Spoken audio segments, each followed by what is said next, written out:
प्रश्न विचारले जातात. तुम्हाला कुणीही विचारत नाही तुमची प्रॉपर्टी किती आहे. 60 नंतर प्रत्येक आई वडिलांना सहसा 2च प्रश्न विचारले जातात जर कुठे भेटलात एकमेकांना तर. ठराविक वयानंतर पहिला प्रश्न विचारला जातो तब्येत कशी आहे, आणि दुसरा प्रश्न विचारला जातो मुलं काय करतात. आणि मला वाटतं या दोनही प्रश्नांची उत्तर जर दणदणीत द्यायची असतील, ही तब्येत एकदम भारी आहे आणि पोरगा तर तुम्हाला माहित आहे काय करतो, तर त्याच्यासाठी आत्ता पेरण करावी लागेल, आत्ता ठरवावं लागेल की नेमकं काय पेरायचं. माझ्या वडिलांना मी विचारलं होतं आज जो विषय मला ज्यावेळेस संयोजकांचा फोन आला की कुठल्या विषयावर बोलणार आहात, म्हटलं मी बोलतो जीवन सुंदर आहे. जगणं कधी सुंदर होतं माहिती आहे, इतिहासाला आपल्या येण्याची आणि जाण्याची नोंद ठेवावी वाटली पाहिजे.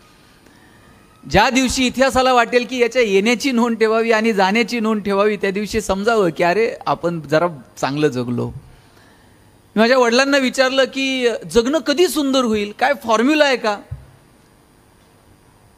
आतापर्यंत तुम्ही अनेक पोरांनो गणितात वेगवेगळे फॉर्म्युला तुम्ही शिकलात, असा एखादा फॉर्म्युला आहे का की यानं जगणं सुंदर होऊन जाईल. तुम्ही कुठल्याही शॉपमध्ये गेला तर अनेक कॉस्मेटिक प्रोडक्ट्स तुम्हाला विकत मिळतील, पण असं आहे का हो काही औषध, अशी कुठली क्रीम आहे का, हा चेहरा सुंदर होईल पण जगणं सुंदर व्हावं असं काय आहे का. मी वडिलांना विचारलं जगणं कधी सुंदर होईल, त्यांनी एक साधं उत्तर मला सांगितलं.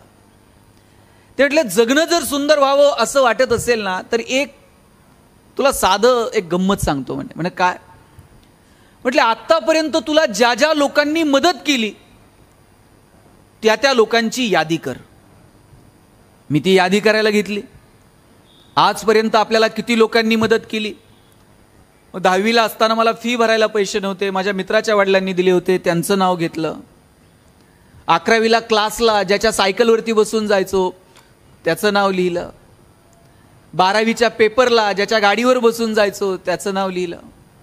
पुण्यात ज्या घरामध्ये पेंगेस्ट म्हणून राहिलो, ज्या मित्राच्या रूमवर काही दिवस राहिलो, अशी यादी करता करता 100-150 लोकांची यादी झाली आणि सांगितलं या 100-150 लोकांनी मला आजपर्यंत मदत केली आहे. वडिलांनी कौतुकानं पाठीवर थाप मारली, म्हणले नशीबवान आहे. म्हटलं का, म्हणले तुला ती लोक आठवतात ज्यांनी तुला मदत केली. म्हटलं आता दुसरं काम कर. म्हटलं काय, आत्तापर्यंत तू किती लोकांना मदत केली ना त्यांची जरा यादी कर म्हटली. मग मी ती यादी करायला घेतली. 4-6 लोकांपेक्षा आठवून 4-6 लोक, याच्यापेक्षा जास्त ती यादी होऊ शकली नाही. ते म्हटले जगणं सुंदर करायचा सोपा फॉर्म्युला हा आहे. म्हटलं कोणता, ज्या दिवशी तुझी दुसरी यादी पहिल्या यादीपेक्षा मोठी होईल ना त्या दिवशी जगणं सुंदर होऊन जाईल.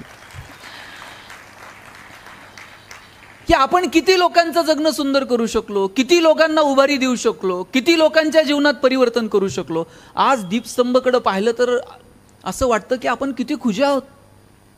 या माणसांनी केवढं मोठं काम उभं केलं, किती लोकांच्या आयुष्यात परिवर्तन घडून आणलं, किती लोकांना मदत केली असेल. आणि कदाचित मगाशी मी येताना गप्पा मारत होतो, त्यांनी मला सांगितलं आपण सगळ्या जगाचं दुःख नाही पुसू शकणार,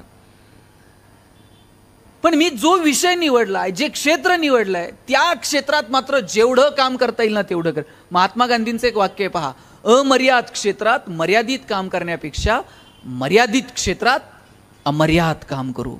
माझं क्षेत्र एखादं मर्यादित असेल, नाही मी दिव्यांगांसाठी काम करेल, मी अनाथ मुलांसाठी काम करेल, मी स्पर्धा परीक्षांसाठी काम करेल, पण त्याच्यात मी इतकं अमर्याद काम करेल की नाही ती माझी ओळख राहील किंवा त्याच्यासाठी म्हणून माझा जन्म आहे असं मला कधीतरी वाटावं. आणि मला पुन्हा पुन्हा आज असं वाटायला लागलंय की काम मात्र जगाच्या नकाशात दिसायला लागतं. म्हणून ठराविक वयात आपण स्वतःला प्रश्न विचारला पाहिजे. आज तुमच्या सहवासात आल्यानंतर तो प्रश्न राहून राहून मी स्वतःला विचारणार आहे की अरे काय आपण असं कोणतं काम करू शकलो की जी आपली ओळख ठरेल, काय दिसणार आहे जगाच्या नकाशात. म्हणजे मला नेहमी एक उदाहरण आठवतं. मी नगरजवळ एक छोटंसं गाव आहे, त्या गावात मी राहतो आणि आमच्याकडं एका माणसानं 2 कोटी रुपये खर्च करून बंगला बांधला होता. तर 2 कोटी रुपयाचा बंगला बांधला, सगळं गाव बघायला. तुम्ही पण पहा, आपण जर घर बांधलं तर मग ते वास्तुशांतीला सगळं गाव येते जेवायला, लोक येतात, कौतुक करतात. कोण विचारतं टाईल्स कुठून आणल्या, कोण म्हणतं कर्टन कुठून आणले. जसं जसं लोक विचारतात ना तसं तसं भारी वाटायला लागतं. आपण दिवसभर आनंदात असतो, लोक कौतुक करतात, काय बंगला बांधला, काय घर बांधलं. तेवढ्यात जाताना कोणतर म्हणते, साहेब जरा किचनची दिशा, हे इतकं टेन्शन मध्ये येत आहे ना. त्याच्या डोक्यात घर लक्षात राहत नाही, कर्ज लक्षात राहत नाही, हप्ता लक्षात राहत नाही, काही नाही. येणाऱ्या पाहुण्या रावळ्याकडे सुद्धा बघत नाही, ते सारखं किचनकडे बघतंय, दिशा कोणती चुकली काय बघत. 2 कोटी रुपयाचा बंगला बांधला, सगळं गाव बघायला आलं. आमच्या गावात एक महाराज होते, महाराज काय बंगला बघायला आले नाही. याच्या डोक्यात एकच, सगळे आले आणि महाराज आले नाही. यानं गाडी पाठवली, महाराज घराला पाय लागले पाहिजेत. महाराज आले. महाराजांना पहिल्या मजल्यावर नेलं, दुसऱ्या मजल्यावर नेलं, तिसऱ्या मजल्यावर नेलं आणि तिसऱ्या मजल्यावर असा मोठा जगाचा नकाशा लावलेला होता. महाराजांनी विचारले, हे काय? म्हटलं जगाचा नकाशा. आणि म्हणले यात काय? सगळं आहे म्हटले. म्हणजे यात भारत कुठे आहे? म्हणले महाराज जगाचा नकाशा आहे, भारत हा इथं भारत आहे म्हटले, हा छोटासा. आणि म्हणले महाराष्ट्र? म्हणले अहो जगाच्या नकाशात भारतच एवढा दिसतोय, महाराष्ट्र इथं हा छोटा, इथं हा महाराष्ट्र आहे म्हटले. आणि म्हणले नगर? आता महाराष्ट्रच नाही म्हणले, नगर इथं बिंदू, इथं नगर असलं पाहिजे म्हणले. आणि म्हणले आपलं केडगाव? आता ते म्हणलं महाराज आता नगर दिसना आणि केडगाव. आणि म्हणले तुझा 2 कोटीचा बंगला कुठे यात? आणि महाराज म्हणले इथं जिल्हाच दिसना आणि माझा बंगला कुठून दिसायला लागलाय. महाराजांनी जाता जाता पाठीव थाप मारली, म्हणले राजा जगाच्या नकाशात जी गोष्ट कधीच दिसणार नाही ती कमवण्यासाठी आयुष्य वाया घातलं की म्हटले. तुझा बंगला, तुझी गाडी जगाच्या नकाशात दिसत नाही. महाजन सरांचा बंगला दिसतो का नाही मला माहित नाही जगाच्या नकाशात, पण दीपस्तंभ मात्र दिसणार आहे. पोपटराव पवारांनी हिवरे बाजार उभं केलं, हिवरे बाजार मात्र दिसणार आहे. अण्णांचं राळेगण मात्र दिसणार आहे. जगाच्या नकाशात काम दिसतं. तुम्ही कोणत्या क्षेत्रात काय करू लागलात. आणि जगणं सुंदर यानंच होणार आहे की आम्ही इतरांच्या आयुष्यात काय आनंद निर्माण करू शकलो, इतरांच्या जगण्यामध्ये आमच्यामुळे काय परिवर्तन होऊ शकलं. हे बा आपण माणसं आहोत, आपण जनावर नाही आहोत. आपल्याला बोलता येतं, आपल्याला चालता येतं. परमेश्वराने ती कृपा केली आपल्यावरती की आपल्याला माणूस म्हणून जन्माला घातलं. म्हणजे आपल्यावरती सगळ्यात मोठे उपकार जर कोणते असतील तर मुळात आपण माणूस म्हणून जन्माला आलोय. हा कधीही न संपणारा उपकार आहे परमेश्वराचा. आपल्याला भावना व्यक्त करता येतात, आपल्याला बोलता येतं, काहींना चांगलं बोलता येतं, त्यांच्यावर तर अनेक उपकार आहेत. काहींना चांगलं गाता येतं, त्यांच्यावर अनंत उपकार आहेत. भगवंतानं माणसावरती एवढे उपकार केलेत. आता आपल्याला ठरवायचे की या उपकारांची परतफेड आपण कशा पद्धतीने करावी. रस्त्यावरच्या जनावरांना त्यांच्या भावना व्यक्त नाही करतायत. हायवेला येऊन बघा, रोज 2-3 कुत्री मरून पडलेली असतात. त्यांच्या पिलांना तक्रार करता येते का पोलीस स्टेशनला जाऊन, आमच्या बापाची चूक नव्हती, याचाच ब्रेक लागला नाही, आमची तक्रार दाखल करून घ्या? त्यांना नाही बोलतायत. धाब्यावरती कोंबड्या घेऊन जातात काही लोक, त्या 2 व्हीलरला अशी काठी बांधलेली असते, त्या कोंबड्या अशा उलट्या बांधलेल्या असतात, त्यांच्या तोंडातून फेस बाहेर पडत असतो, पंख फडफडतात आणि त्यांना धाब्यावर घेऊन जातात. त्यांना कळतं आता शेवटचा प्रवास आहे, पण तक्रार करता येत नाही की आता नीट घेऊन जा. माणसाला तक्रारी करता येतात, या असं चालणार नाही म्हणता येतं. माणसाला आनंद व्यक्त करता येतो, कुणाच्या तरी खांद्यावरती डोकं ठेवून रडता येतं. केवढे उपकार आहेत भगवंताचे की त्यानं व्यक्त होण्याची संधी आपल्याला उपलब्ध करून दिली. मला वाटतं ज्याला व्यक्त होता येतं ना त्याला आनंदाचे सगळे पैलू हळूहळू सापडायला लागतात. पण दुर्दैवानं व्यक्त होण्याची साधनं वाढली, साधनं वाढत गेली, पण व्यक्त होणं मात्र कमी कमी होत गेलं. त्यातला चांगुलपणा, त्यातला जिव्हाळा, त्यातली संवेदनशीलता, त्यातला ओलावा तो कधी संपला ना हेच कळलं नाही. पोस्टमन यायचा कधीतरी, पोस्टमन जर पत्र घेऊन आला ना सगळ्या घराला आनंद व्हायचा. त्यातले ते काही ते एकतर कुणाला तरी वाचता यायचं नाही, मग कोणीतरी ते पोस्टमनलाच वाचायला सांगायचं, मग त्यानं पत्र वाचून दाखवायचं. चांगली बातमी असली की त्याला चहा बी पार जेवून पोस्टमन जात होता. आता पोस्टमनच घराकडे येत नाही, पत्रच येत नाहीत. आता येतात फक्त पोस्टपेडचं बिल किंवा एखादी कर्जाची थकलेली नोटीस, तेवढी आता पोस्टने येते. याच्या पलीकडे काय पोस्टमन आणि हा प्रकार फारसा उरलेला नाही. आता सगळं फास्ट आहे, विदिन अ सेकंद जगापर्यंत पोहोचतं. किती सुंदर गॅजेट आहे मोबाईल, हेवा वाटावा असं यंत्र आहे. एका सेकंदात तुम्ही जगापर्यंत पोहोचत होतात, पण त्याचा इतका अतिरेकी वापर झाला की त्यातून भावना बाजूला गेल्या आणि फक्त काहीतरी कृत्रिमपणा त्याच्यामध्ये उरला. आणि तो इतका वाढत गेला की त्याचे परिणाम सामाजिक स्तरावर, कुटुंबाच्या स्तरावरती, सगळ्या स्तरावरती आता जाणवायला लागलेत. म्हणजे एक काळ असा होता, पोरं मैदानावरती दिसायची, आता पोरं मैदानावर नाहीत. इकडून तिकडून पोरं मैदानावरती आलीच तरी ते शेजारी ठेवलेल्या बाकड्यावर बसून मोबाईलवर गेम खेळत आहे. 2-2, 2.5 वर्षाच्या पोरांच्या हातात मोबाईल दिले.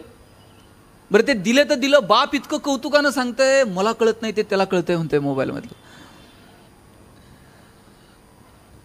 आता इथं काही वयस्कर महिला आहेत, मला सांगा आई, पोरग जर रडायला लागलं तर तुम्ही काय करायचं? तो त्या पोराला जवळ घ्यायचं आणि जवळ घेतल्यावर पोरग रडणं थांबवत होतं की नाही? का थांबवायचं? ते जवळ घेतल्याबरोबर त्याला जाणवायचं आई आहे. गर्भात असताना त्या लेकरानं पहिल्यांदा काय ऐकले? आईच्या हृदयाचे ठोके ऐकलेत आणि त्याला कळायचं की माझी आई आहे. जवळ घेतल्याबरोबर पोरग रडणं थांबवत होतं. आता पोरग रडायला लागल्यावर तुम्ही काय करता? काय? वा वा वा, पर्समधनं मोबाईल काढायचा, पोराच्या हातात द्यायचा आणि ते पोरग इतकं पुढचे ते मोबाईल हातात आल्याबरोबर रडणं थांबवते. आईच्या स्पर्शाची जागा जर मोबाईलच्या स्पर्शानं घेतलेली असेल तर हा कुणाचा पराजय? हा विज्ञान तंत्रज्ञानाचा विजय आहे का मातृत्वाचा पराजय आहे? मला वाटतं हे ठरवण्याची वेळ आली आहे. आनंद हा फक्त साधनांमध्ये नाहीये, त्याच्या पलीकडे आहे. आम्ही साधनांमध्ये आनंद शोधायला लागलो. माऊली इतकं सुंदर सांगतात, किंबहुना सोये जीव आत्मयाचे लाहे, तेथ जे होय तया नाम सुख. माऊलींनी सांगितलं आत्म्याशी जे संबंधित आहे त्याला सुख म्हणावं. आम्ही साधनांमध्ये सुख शोधायला लागलो. याचा अर्थ साधनं कमवू नये त्या मताचा नाही, साधनं कमवा, पण त्याचा इतका अतिरेकी वापर की ती साधनच जणू आम्हाला साध्य वाटायला लागली आहेत. पाहुणे जर घरात आले तर आई चहा घेऊन जायची. चहा हातात आल्यानंतर पाहुणा विचारायचा, पाऊस पाणी बरं आहे का? पीक पाणी कसं आहे? गणेश तू कितवीला आहे? कावेरी तू काय करते? घरात आल्यावर पाहुणा बोलत होता, आई चहा पाणी करत होती, स्वयंपाक खोलीत जाऊन जेवायला जेवून जा असं सांगत होती. हा एकमेकांशी संवाद होता.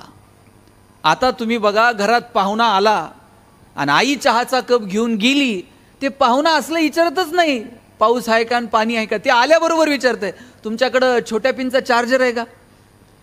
ते इतकं अस्वस्थ आहे आणि त्याच्या अस्वस्थतेचं कारण काय? त्याच्या मोबाईलची बॅटरी लो आहे. मोबाईलची बॅटरी लो असणं हे जर आमच्या अस्वस्थतेचं कारण असेल तर आम्ही किती फंटूस आयुष्य जगतोय. संध्याकाळी झोपताना सुद्धा चार्जरची जागा कुठे ते बघून आम्ही झोपायची जागा निवडतो. आमचा संवाद रात्री सुरू होतो, पार ते स्टेटस आणि डीपी इतका झूम करून बघतात ना, बरं ते बाहेर येत नाही.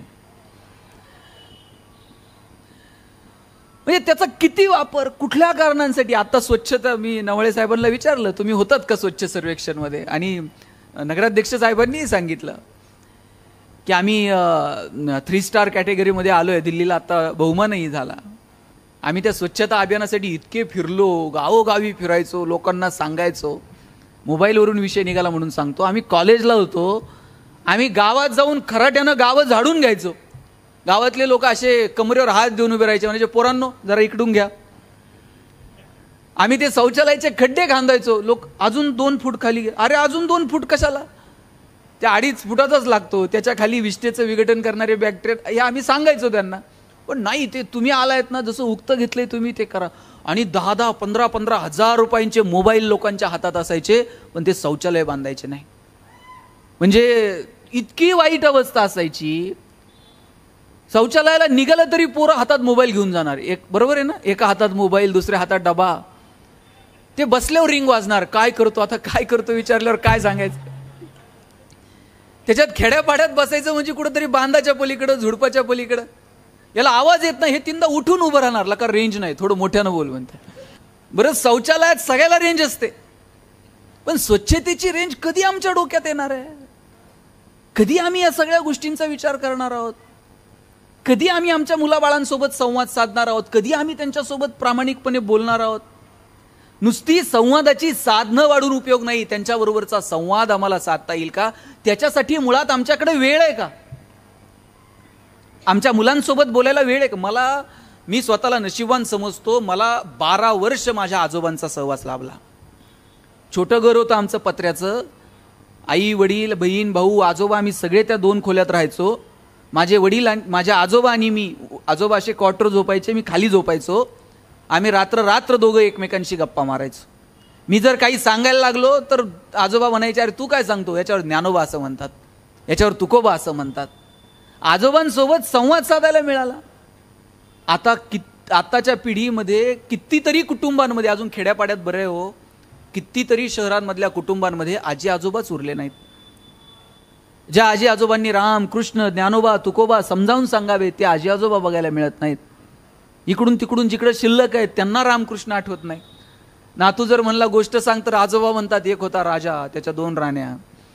आता आज्यानं असं सांगितल्यावर पोरग तेच करतंय, 1 राजा 2 राण्या. कॉलेजला गेल्यावर त्यातली एक आवडती, दुसरी नावडती. काय पेरायचं ठरवलंय हो. आम्ही जे पेरणार आहोत ना मुलाबाळांच्या बाबतीत, ते उगवणार आहे. म्हणून पहिलं आनंदाची बाजू जर कोणती असेल ना, तर ती संवाद आहे. आपल्याला संवाद साधता आला पाहिजे, बोलता आलं पाहिजे, लोकांच्या भावना समजून घेता आल्या पाहिजेत. आपल्या मुलांसोबत संवाद असावा, त्यांच्यासोबत बोलावं, त्यांना जवळ घ्यावं. आपल्या ज्या जगण्याच्या संकल्पना आहेत त्या त्यांच्यासमोर किमान नाही, त्यांच्यावर लादू तर नयेतच.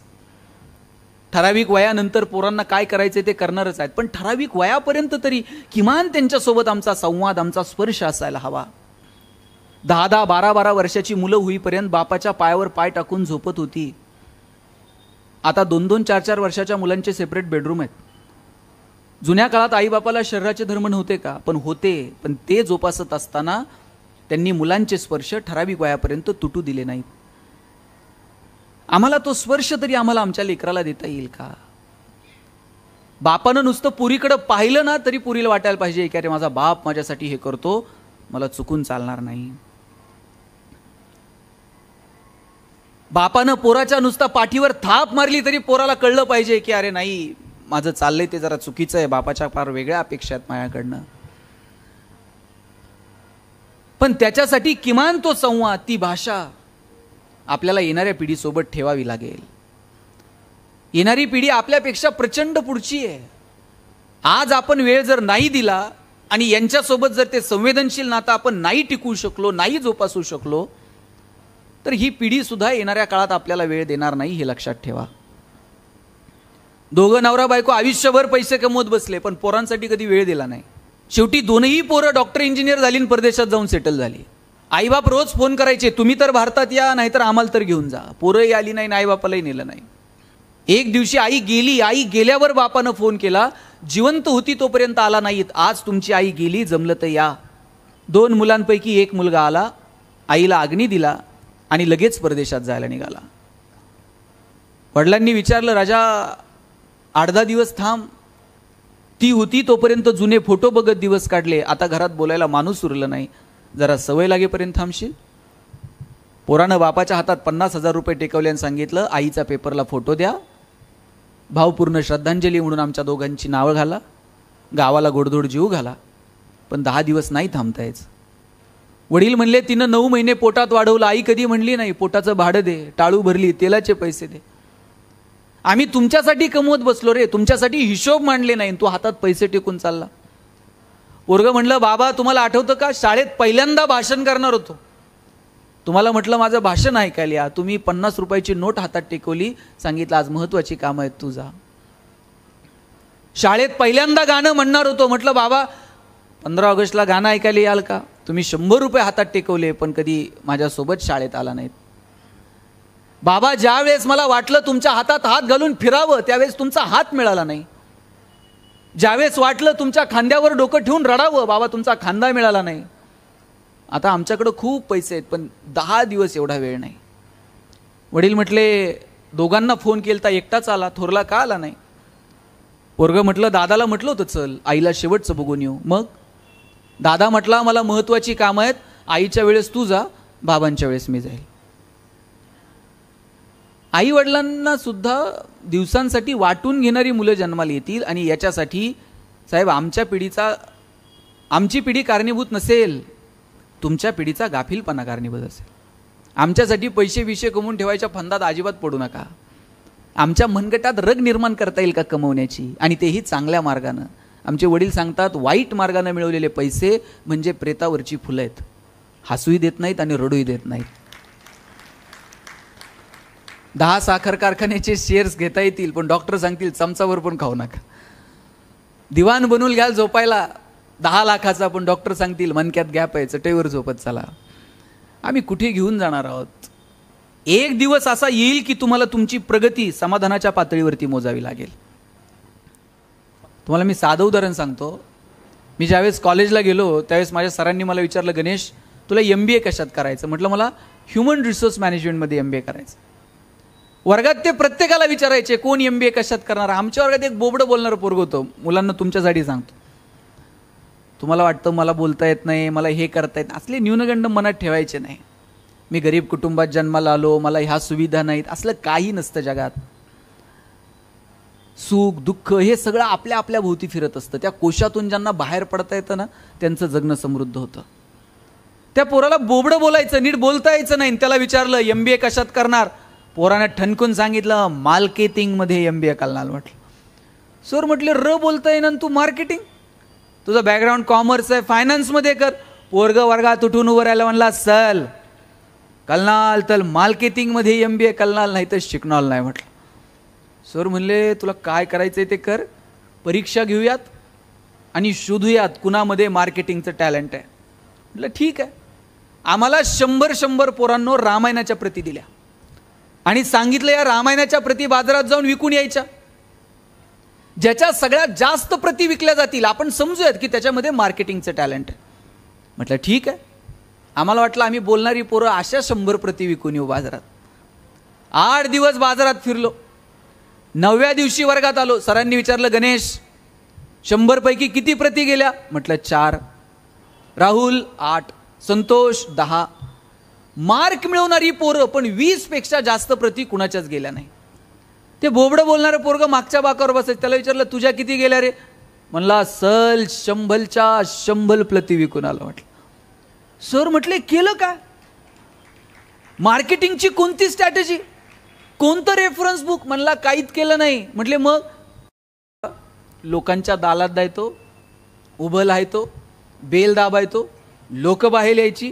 लोक बाहेर आली की समोर रामायण ठेवायचं आणि सांगायचं हे रामायण विकत घेता का वाचून दाखवू? लोक म्हणायची वाचून नको दाखवू, तुझं रामायण विकत घेतो. आता बोबडं बोलणं विकनेस आहे का स्ट्रेंथ आहे? आणि त्यानं जर तो तसाच दाबून ठेवला असता तर स्ट्रेंथ ठरला असता का? निश्चित ठरला नसता. आपल्या प्रत्येकात काहीतरी वेगळेपण आहे. ते वेगळेपण आपल्याला ओळखता आलं पाहिजे.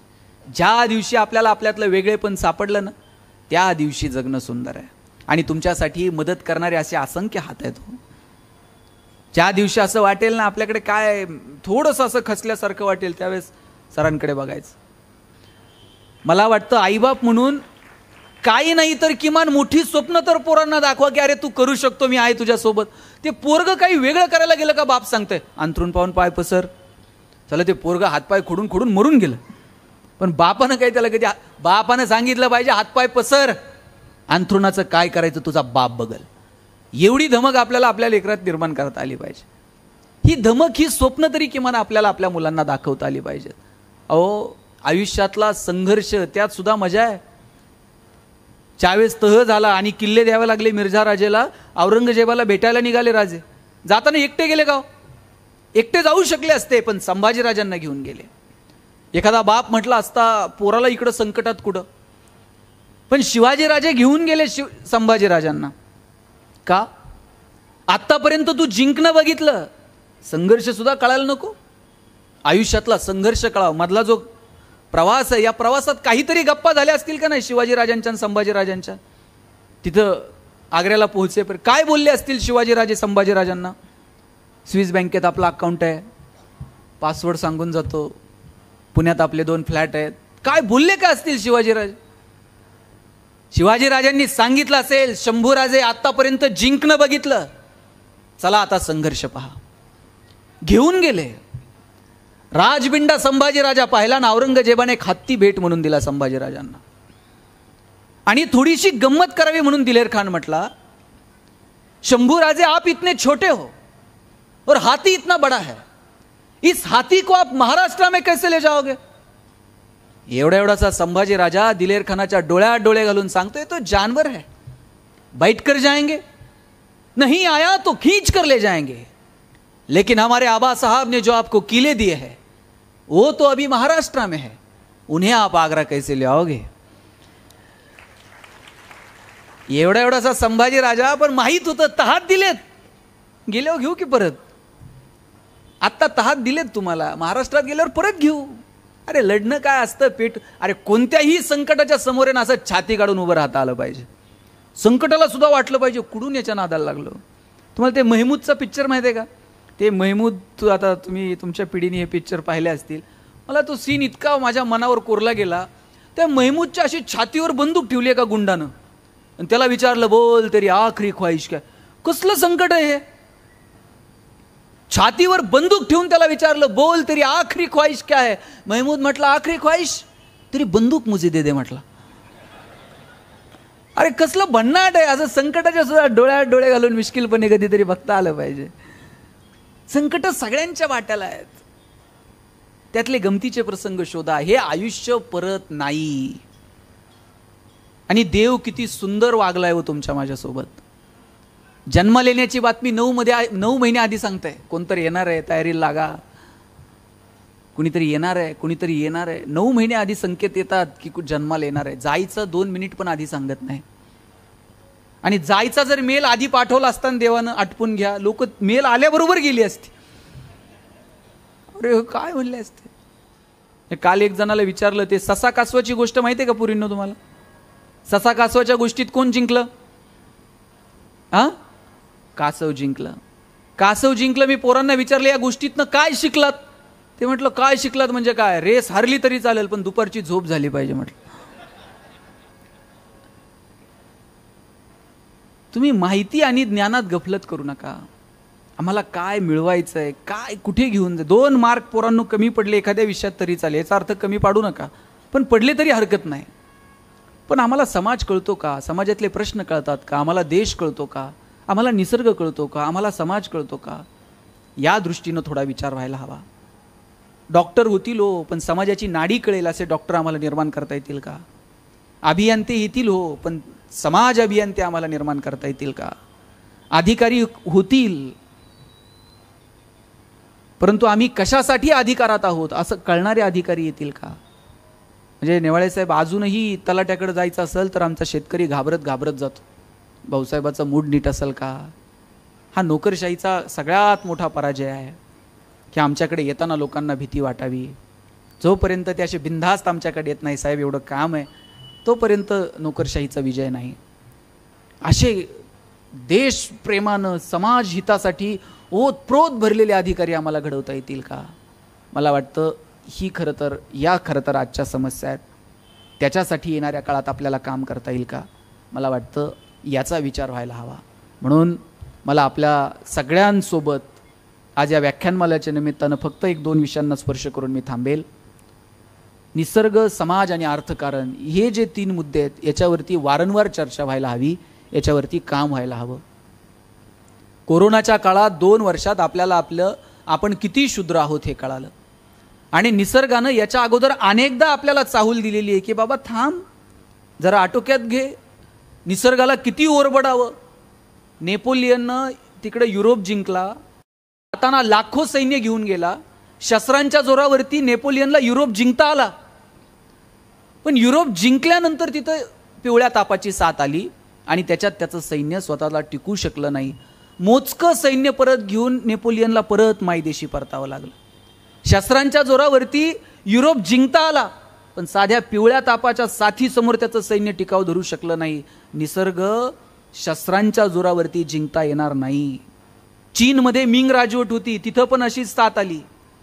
आजूबाजूच्या टोळ्यांनी आक्रमणं केली, सगळी मिंग राजवट उद्ध्वस्त करून टाकली.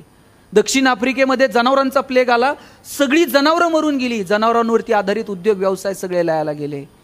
वेळोवेळी माणसाला जाणीव करून दिली निसर्गानं, बाबा निसर्गाकडे जरा बघ, 2 झाडं लाव नाही ती वाढव बाबा, पाण्याचं नियोजन कर, थेंब थेंब त्याचा वापर नीट कर. आम्ही लहान होतो पोरांनो तुमच्यासारखे, असं गुडघ्यानं पाय टिकून जनावरासारखं आम्ही नदीवरती पाणी पिलेलं मला आठवतंय. तुम्ही तर पाहिलंच असेल. मला आठवतंय मी असं गुडघे टेकून जनावरासारखं पाणी पिलेलं आहे. आज पॅक बॉटलमधलं पाणी 10 वेळा माणूस विचार करतोय पिऊ का नको, नीट असेल का नाही. कुठे घेऊन चाललोय आम्ही निसर्गाला. ताई आंब्याच्या सीझनमध्ये जर आम्ही गावात गेलो, कोणत्याही घरात जाऊन आम्ही आंबे खात होतो. एवढे आंबे गावात होते. आता बांधावर आंब्याचं झाड सापडत नाही. आंबे कसे पिकवलेत हे आम्हाला माहीत नाही. बोराच्या सीझनमध्ये गेलो, गावातल्या 2-4 पोरांची तरी डोकी फुटलेली असायची. हे बोराला दगड मारतंय, डोक्यात दगड पडतोय, डोकं फुटतंय. जांभळाच्या सीझनमध्ये 4-5 पोरांचे तरी हात मोडलेले असायचे गावात. जांभळा वर चढतंय, ते लाकूड कमकुत असतं जांभळाचं, खाली पडतंय. निसर्ग भरभरून देत होता. आज आम्ही निसर्गाकडे पाहायला वेळ नाही हो. पोरांनो, निसर्ग समजून घेतला पाहिजे. ज्ञानोबा तुकोबांना निसर्ग कळाला, तो आजही आम्हाला का कळाला नाही. समाज व्यवस्था आजही आम्ही एकमेकांना जातीच्या धर्माच्या चष्म्यातनं पाहायला लागलो. या सगळ्यांच्या पलीकडे जाऊन माणूस म्हणून जगता येईल का. आणि त्याच्यानंतर जर काय असेल तर त्या अर्थकारण. पोरींनो, स्वतःच्या पायावर उभं राहा. 2 रुपये कमवायची ताकद तुमच्यामध्ये असली पाहिजे. उद्या काहीतरी उद्योगात जाल, व्यवसायात जाल, 2-4 हजार कर्मचारी तुमच्या कंपनीत कामाला असतील. असं ज्या वेळेस मस्तपैकी गाडीवर याल ना, गाडीत याल ना, ते सॅल्यूट मारते बघा गेटवरचा. आणि मग एखाद दिवशी येताना तुम्ही तुमच्या आईला घेऊन यायचं. ते गेटवरचं असं सॅल्यूट मारताना काय आनंद असेल तुमच्या आईच्या चेहऱ्यावर, मला खरं सांगा. मग का बरं आपण आपल्या आयुष्यात कष्ट करू नयेत, का आपण मोठं होऊ नये.